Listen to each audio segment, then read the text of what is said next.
আমাদের একটা জীবন আল্লাহ দিয়েছেন। জীবনটার দাম কত এটা বড় কথা নয়,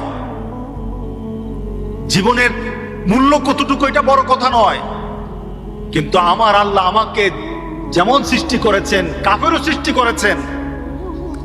জীবনের দাম কতটুকু হতে পারে কাফেরের দিকে তাকালেই বোঝা যায়। কিন্তু মুসলমানের কাছে আল্লাহ সুবহানাহু ওয়া তাআলা যে জিনিস দিয়েছেন গোটা পৃথিবী বিক্রি করলেও সেটার মূল্য হবে না। সেটার নাম কি? ঈমান। বলেন সেটার নাম কি? ঈমান। যে মুসলমানরা ঈমান বুঝে না তারা আল্লাহকে চিনে না। যে মুসলমানরা ঈমান বুঝে না তারা রাসূলের প্রতি তার আবেগ ভালোবাসা মহব্বত সৃষ্টি হয় না। যে মুসলমানরা ঈমান বুঝে না তারা কবরে গরু ছাগলের মতো যায়, মুমিনের মতো যায় না। যেই মুসলমানরা ঈমান বুঝে না কাল হাসরের দিন তারা নবী রাসূলের দিকে সাথে থাকবে না, তারা আবু জাহেল আবুল হাবের সাথে থাকবে। কথা ঠিক আছে কিনা বলেন? প্রশ্ন, আপনি বুঝলেন কিনা? আপনি বুঝলেন কিনা? আপনাকে তো আল্লাহ ঈমান ফ্রি দিয়ে দিল, আপনি বুঝলেন কিনা? গোটা পৃথিবীতে মানুষকে বোঝানোর জন্য আল্লাহ সুবহানাহু ওয়া তাআলা আল্লাহ বুঝেন যে মানুষ তার কথা সরাসরি বুঝবে না। মানুষকে বোঝানোর জন্য আল্লাহ সুবহানাহু ওয়া তাআলা মডেল বানিয়েছেন, একজনকে দিয়ে দিয়েছেন, গোটা পৃথিবীর মধ্যে আদর্শ বানিয়েছেন, নবীদেরকে আদর্শ বানিয়েছেন। আর পৃথিবীর শ্রেষ্ঠতম নবী শ্রেষ্ঠতম আদর্শের নাম হলো মুহাম্মদুর রাসূলুল্লাহ। এর উপর তো কোনো আদর্শ হতে পারে না, এর উপর কোনো মর্যাদা হতে পারে না। সেই রাসূল পাক সাল্লাল্লাহু আলাইহি ওয়াসাল্লামের উম্মত আমরা, ঠিক না? আমরা রাসূল পাক সাল্লাল্লাহু আলাইহি ওয়াসাল্লামের উম্মত হয়েছি, কেমন মর্যাদা পেয়েছি? রাসূল পাক সাল্লাল্লাহু আলাইহি ওয়াসাল্লাম বললেন হাসরের ময়দানে সবাই দাঁড়ানো থাকবে, সব নবীরা দাঁড়ানো থাকবে, সকল নবীদের উম্মত তার পিছনে থাকবে। সবার কাতার কেউ কারোটা হবে 50 জনেরও হবে, আবার 1,00,000 জন হবে, 1000 জন হবে। হাসরের ময়দানে আমার উম্মতের কাতারটা সবচেয়ে বড় হবে। আমার উম্মতের কাতার সবচেয়ে বড় হবে। আমি তার জন্য গর্ব করি না। ও আমার উম্মতেরা, যতক্ষণ পর্যন্ত জান্নাতে তোমার নবী না ঢুকবে ততক্ষণ পর্যন্ত জান্নাতে কেউ ঢুকবে না। তোমার নবী প্রথম ঢুকবে, শুধু তোমার নবী প্রথম ঢুকবে না, যতক্ষণ পর্যন্ত তোমার নবীর উম্মতেরা জান্নাতে না যাবে অন্য উম্মতরা ঢুকতে পারবে না। আমাদের মর্যাদা বাড়লো না কমলো? হাসরের ময়দানে সকল নবীদের একটা সিম্বল হবে, একটা চিনে নেওয়ার মতো একটা চিহ্ন থাকবে। সব নবীদের উম্মত চিনা যাবে, উম্মতে মুহাম্মদের চিনা যাবে। সুবহানাল্লাহ বললেন না? রাসূল পাক সাল্লাল্লাহু আলাইহি সাল্লাম বললেন যে হাসরের ময়দানে সকল নবীদের একটা চিহ্ন, উম্মতের চিহ্ন হবে, আমার উম্মতের একটা চিহ্ন থাকবে। বলেন তো দি, উম্মত হতে হলে চিহ্ন দরকার আছে কিনা? কার কার নাই? কার কার দরকার নাই? রাসূল পাক সাল্লাল্লাহু আলাইহি সাল্লাম বললেন যে হাসরের ময়দানে আমার উম্মতের চিহ্নগুলি হবে। মা আয়েশা সিদ্দিকা রাদিয়াল্লাহু তাআলা আনহা বললেন, ইয়া রাসূলুল্লাহ, হাসরের ময়দানে এত মানুষ হবে, আপনার উম্মতকে কিভাবে আপনি চিনে নেবেন? আপনার উম্মতকে কিভাবে চিনবেন? রাসূল পাক সাল্লাল্লাহু আলাইহি সাল্লাম বলেন, আয়েশা রে, একটা মাঠে লক্ষ লক্ষ ঘোড়া আছে, সবগুলো ঘোড়া এক ধরন, আর একটা ঘোড়ার কপাল সাদা, কপালের দাগ আছে, ঘোড়া মুহাজ্জালিন, এমন দাগ সূর্যের আলোর মতো জ্বলজ্বল করে। ও আয়েশা, বলো তো দেখি, লক্ষ ঘোড়ার মধ্যে ওই ঘোড়াটা পাওয়া যাবে কিনা? আয়েশা রে, হাসরের ময়দানে সব উম্মত দাঁড়ানো থাকবে, সবাই দাঁড়ানো থাকবে, আমার উম্মতেরও দাঁড়ানো থাকবে, কিন্তু আমার উম্মতগুলির চেহারাগুলির মধ্যে আকাশের সূর্যের মতো আলো দিতে থাকবে, নূর জ্বলতে থাকবে, তার হাতগুলি নূর জ্বলবে। যে দুনিয়া থেকে নূর নিয়েছে ওই জায়গায় পর্যন্ত নূর নূর জ্বলতে থাকবে। এত আস্তে সুবহানাল্লাহ বললেন। দুনিয়া থেকে যারা নূর নিবে, আখিরাতে সেই নূর রাসূলের দৃষ্টিতে পড়বে। রাতের অন্ধকারে আপনি কোথাও দাঁড়িয়ে আছেন, অন্ধকার, আরেকজন কেউ আপনাকে খুঁজতেছে, আপনার হাতে একটা টর্চ লাইট আছে, আপনার টর্চ লাইট যদি তাকে বাড়ি দেন, এভাবে টর্চ লাইটটা জ্বালান, আপনাকে পাওয়া যাবে কিনা? বলেন না, পাওয়া যাবে কিনা? মাঠের মধ্যে আপনার ছেলে একদিক, আপনি একদিক, এখন আপনার টর্চ লাইট মারলেন, মেরে ছেলেকে বললেন এই ছেলে আমি এখানে, ছেলে দেখবে কিনা? আর অন্ধকারের মধ্যে যদি পরে থাকেন, টর্চ লাইটটা যদি না থাকে, আলোটা যদি না থাকে, নূরটা যদি না থাকে, তাহলে বলেন তো আপনার ছেলে জীবনে আপনি খুঁজে পাবে? পাবে না। হাসরের ময়দান বিভীষিকাময় অবস্থা, সূর্যটা মাথার উপর চলে আসবে। অমিয়া আগামীকাল আসবে না? আগামীকাল একটু সূর্যের দিকে তাকায় থাকেন তো দেখি কেমন লাগে। সূর্যটার দিকে তাকিয়ে থাকেন, কেমন লাগে? আপনার চোখ দিয়ে কিছু দেখা যাবে না, লম্বা সময় তাকিয়ে থাকলে চোখটা থাকবে না। এত পাওয়ার, কিন্তু কত দূরে আছে বলেন না? কতটুকু? অনেক দূর, এখান থেকে ঢাকা পর্যন্ত নাকি? কোনানে কসবা কই আছে? 9,30,00,000 মাইল দূরে। 9,30,00,000 মাইল দূরে। এই দূরটা কিন্তু বৈজ্ঞানিকরা বলেছেন, আসল নাম কিন্তু এখনো কেউ বলতে পারে নাই। এত দূর থেকে কোরআন, সেই যখন সূর্য যখন তা দেখ, আরাম লাগে না? খুব ভালো আরাম লাগে নাকি? হ্যাঁ, গরমটা কেমন লাগে? একটু কিছুক্ষণ দাঁড়ায় থাকার পরে খালি কোথায় লুকানো যায়, কোনখানে ছায়া পাওয়া যায়, এগুলি তো খোঁজা আরম্ভ হয়। কথা ঠিক না?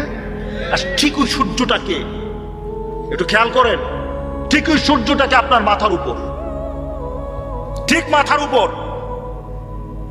এই মাথার উপর যখন চলে আসবে, যারা কোরআনওয়ালা তারার মাথার উপর আসবে, যারা কোরআনের কাছে আসে নাই, নামাজ পড়া নাই, তারা ওইখানে থাকবেই না, অন্য জায়গায় থাকবে নাকি? হ্যাঁ, কি বলেন? যারা আমরা একটু ভয় টয় পাই, একটু কোরআন টোরআন পড়ি, হুজুর আপনারই ধরবো, হাসরের মধ্যে আপনারই বিপদে পড়বেন, আমরা ভালোই আছি, দুনিয়া তো ভালো, আখেরাত তো ভালো। কি বলেন, তাই নাকি? হ্যাঁ, ময়দানে দাঁড়ানো হবে, আপনি যেমন দাঁড়ানো থাকবেন, মোমেন বান্দা যেমন দাঁড়ানো থাকবে, বদকারও দাঁড়ানো থাকবে। কিন্তু মোমেন বান্দা আর বদকার পৃথিবীর মধ্যে সবকিছু ব্যবহারের ক্ষেত্রে গুণগত মান এক ছিল। আমি এখন ভাত খাইলাম কার বাড়িতে? সেলিম ভুইয়ার বাড়িতে, ভুইয়া সাহেবের বাড়িতে ভাত খাইলাম। এখন আমি যখন মুরগি খেলাম, মুরগের গুস্ত খেলাম, আমার জিহ্বায় যেই মজা, যে নামাজ পড়ে না তার জিহ্বায় কি আরেক মজা? বলেন নাকি? একই মজা। খেজুর গাছের রস, নারিকেল গাছ, খেজুর গাছের রস শীতকালে মজা না? এটা কি আমার জন্য এক মজা, আরেকজনের জন্য আরেক মজা? মালিকের জন্য এক মজা, সুরের জন্য এক মজা, নাকি সব এক মজা? হ্যাঁ, সবার এক মজা। ওই সূর্যের আলো দুনিয়াতে আমার জন্য যেমন আপনার জন্য তেমন, কিন্তু আখিরাতের ময়দানে কিন্তু তা হবে না। মুমিনের জন্য মুমিনের অবস্থা হবে, মুমিনের জন্য আল্লাহ সুবহানাহু ওয়া তাআলা তার তাপকে, তার সহনশীল পর্যায়ে নিবে। বদকার তার বদের আমলের কারণে তার অবস্থা তেমন হবে, তার মাথাটা পর্যন্ত ফেটে যাবে, গরমের তাপে মাথা ফেটে যাবে, মাথার মগজটা পর্যন্ত বের হয়ে যাবে। হাসরের ময়দানে রৌদ্রের তাপে আল্লাহ সুবহানাহু ওয়া তাআলার সামনে সবাই দাঁড়ানো, আল্লাহর সামনে সবার কাছে আজকে উপস্থিত হয়ে গেছে সবাই। এবার বিচার আরম্ভ হবে, কোর্টে দাঁড়ানো, বাংলাদেশের কোর্ট না, পৃথিবীর কোর্ট না, আহকামুল হাকিমিন সেখানে বসা। আল্লাহু আকবার। আহকামুল হাকিমিন আল্লাহ সুবহানাহু ওয়া তাআলা তিনি একজন চূড়ান্তভাবে মালিক ইয়াউমিদ্দিন হয়ে বসে আছেন। তিনি বিচার ফায়সালা আরম্ভ করবেন, বিচার আরম্ভ করবেন। বিচারের অবস্থা আল্লাহ সুবহানাহু ওয়া তাআলা, একটা মানুষ যখন পৃথিবীর কোন হাইকোর্টে যায়, পৃথিবীর সামান্য কোনো জজ কোর্টে যায়, নিম্ন কোর্টে যায়, তখনই তার কোনো হুঁশ থাকে না। যখন আল্লাহর সামনে সবাই উপস্থিত হয়ে যাবে আর সামনে দেখবে দুজকের আগ গর্জন, বেহেশতের জন্য বেহেশতেরা দেখতে থাকবে বেহেশতের প্রতি, দুজকের গর্জনগুলি তাত্তালিউ আলাল আফইদা, প্রত্যেকটি মানুষের কলিজার মধ্যে গিয়ে তার আঘাত করবে, তার কলিজার মধ্যে গর্জনগুলি আঘাত করবে। নবীরা পর্যন্ত দুজকের আগুনের আওয়াজ শুনে ভয় পেয়ে যাবে। এটা হলো হাসরের ময়দান। নবীরা পর্যন্ত ভয় পেয়ে যাবে দুজকের আগুনের আওয়াজে। সেই অবস্থায় আল্লাহ সুবহানাহু ওয়া তাআলা একটা ডাক দিবেন হাসরের ময়দানে, ও মুসলমান, কবর কিন্তু আপনার বেশি দূরে না। একটা শ্বাস ভিতরে নিলেন, হয়তো কবর ওই শ্বাসের মধ্যেই কবর হয়ে যেতে পারেন। আরেকটা শ্বাস ফেলে দেওয়ার পর নতুন কোন শ্বাস হয়তো আপনার ভাগে জুটবে না। আপনার কবরটা কিন্তু অতি নিকটে। কেউ যদি বলে কখন কিয়ামত হবে, ফাকাদ কামাত কিয়ামাতাহু, মান মাতা ফাকাদ কামাত কিয়ামাতাহু, যে মরল তার কিয়ামত হয়ে গেছে, কিয়ামত আরম্ভ হয়ে গেছে। তাকে নতুন কিয়ামত আর হবে না, তার জন্য তার দেহের কিয়ামত হয়ে গেছে। আবার আরেকটা কিয়ামত হবে। 4 ধরনের কিয়ামত আছে।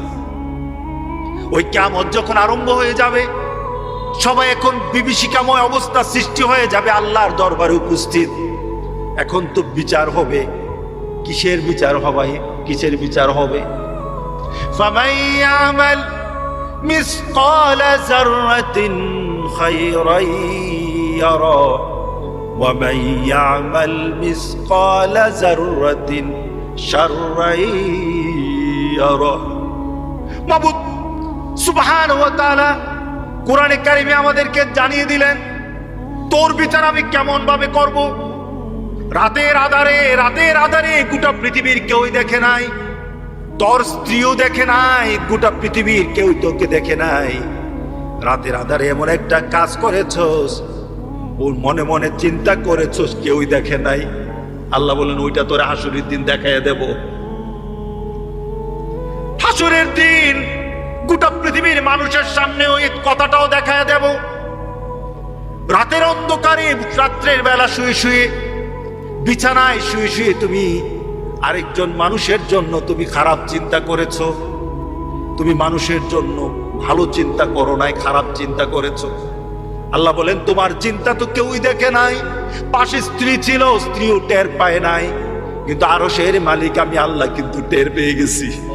আল্লাহু আকবার। আমি কিন্তু টের পেয়ে গেছি।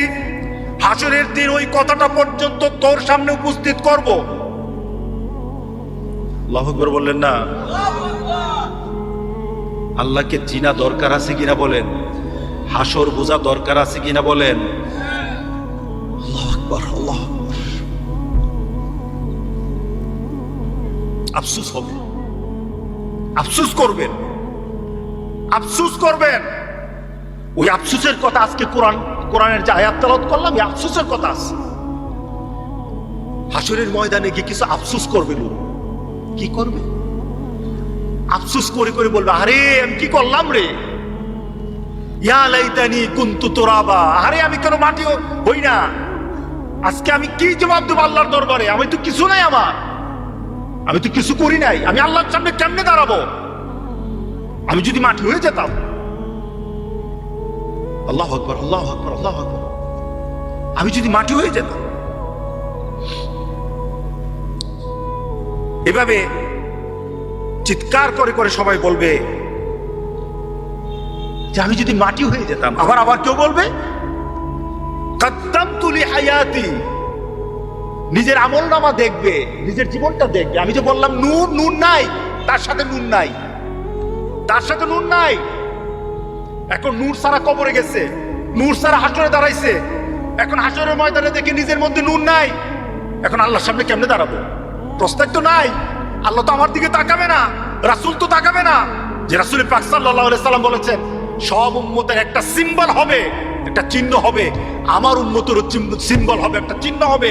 সেটা হবে তার চেহারাটা সূর্যের আলোর মতো জ্বলজ্বল করতে থাকবে, কালো চেহারা থাকবে না, কালো চেহারা থাকবে না।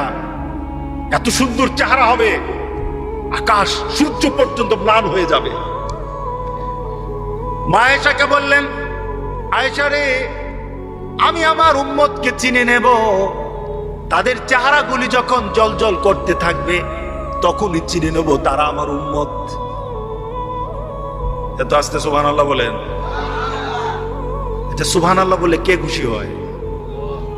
আর যত মিছিল মিটিং করতেছেন, কে খুশি হবে? নেতা খুশি হবে, কেউ না কেউ খুশি হবে। রাগ করবেন না, কোন নেগেটিভ সেন্সে বলতেছি না। আপনার নেতা আপনার প্রতি খুশি হবে, যে কোনো ধরনের নেতা খুশি হবে। এই খুশিতে আপনি কি পাবেন বলেন তো? আর আল্লাহরে যদি খুশি করতে পারে কি পাবেন বলেন তো দেখি? সুবহানাল্লাহ বললেন না?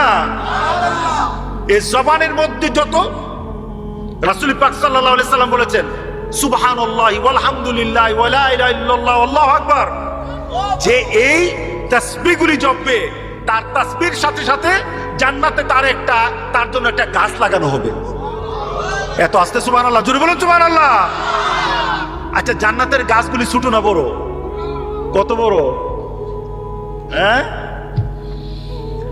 জান্নাতের একটা গাছ এত বড় হবে, এক একটা গাছ, একটা গাছের ছায়া এত বিশাল হবে। ছায়াটা, গাছের ছায়াটা, বট গাছের ছায়া আছে না, বিভিন্ন গাছের ছায়া আছে না, ছায়াটা এত বড় হবে।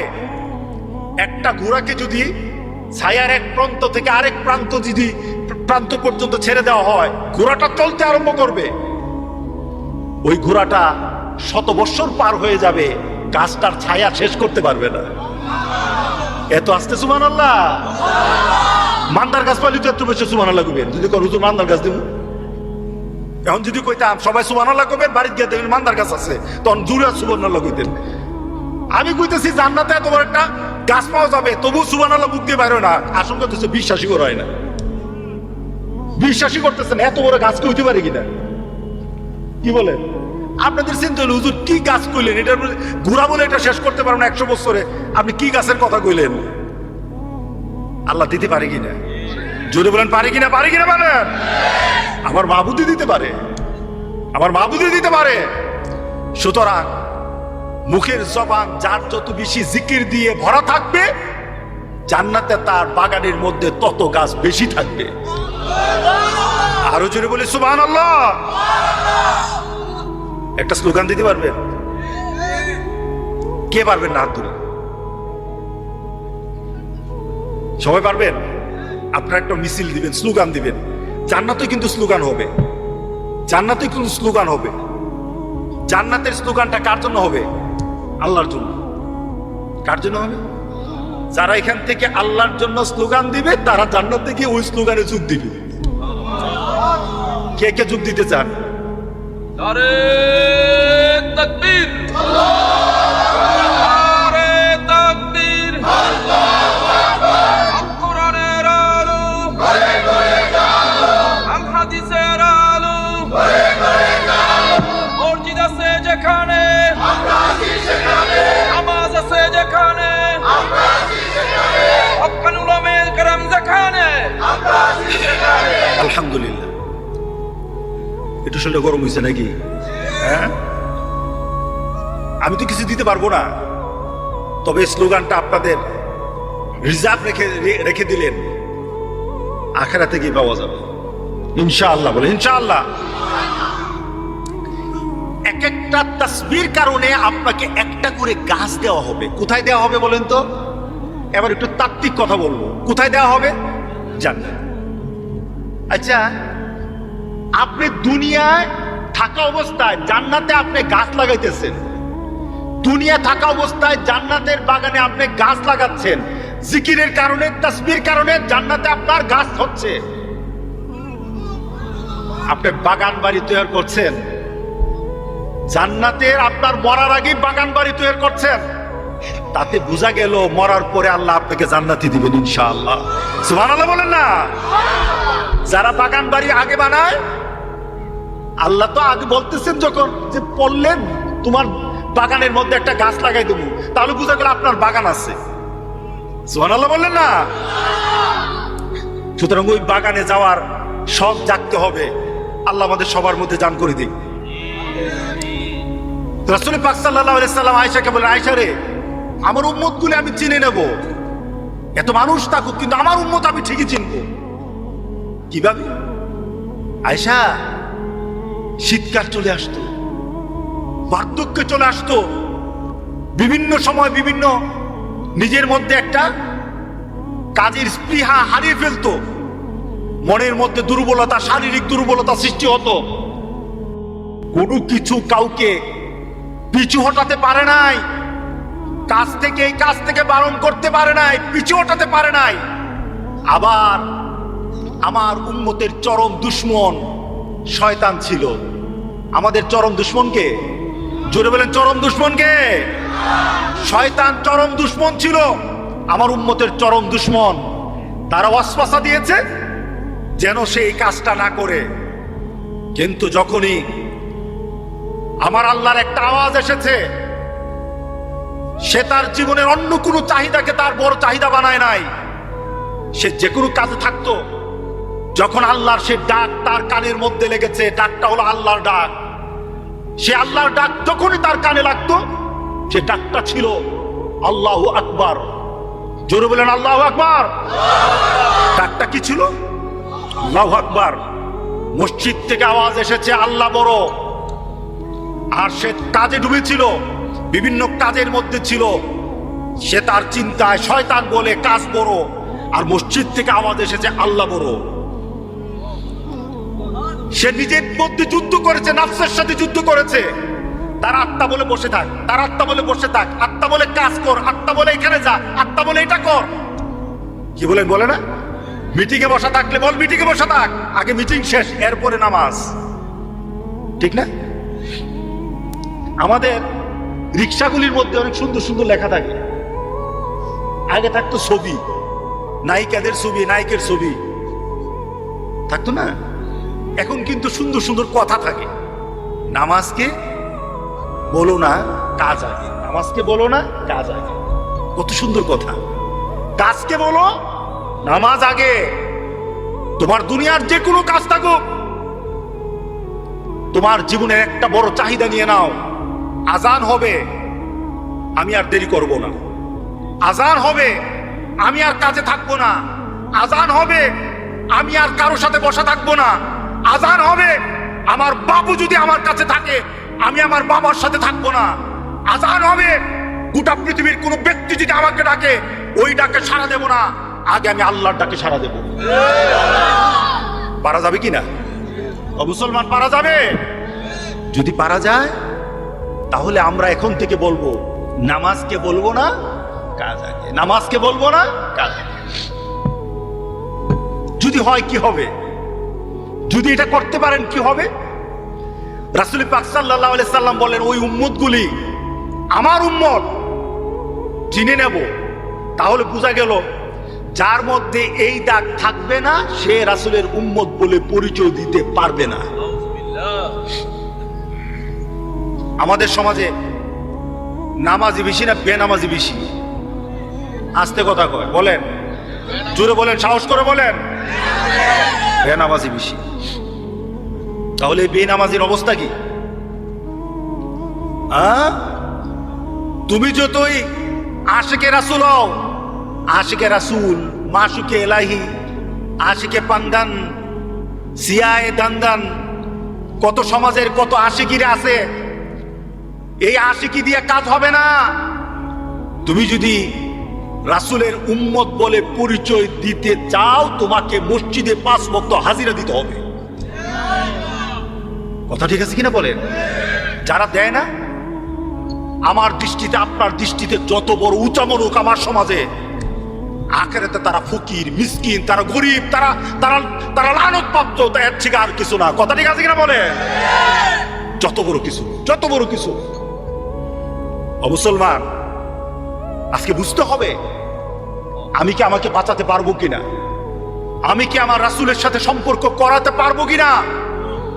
যদি পারতে হয় নামাজ লাগবে কিনা, জোরে বলে নামাজ লাগবে। মা আয়েশা সিদ্দিকা রাদিয়াল্লাহু তাআলা আনহাকে রাসূল বললেন, যারা উযু করেছে, উযু করার সময় কি ধুতে হয় বলেন? কি দিতে হয় উযু করতে?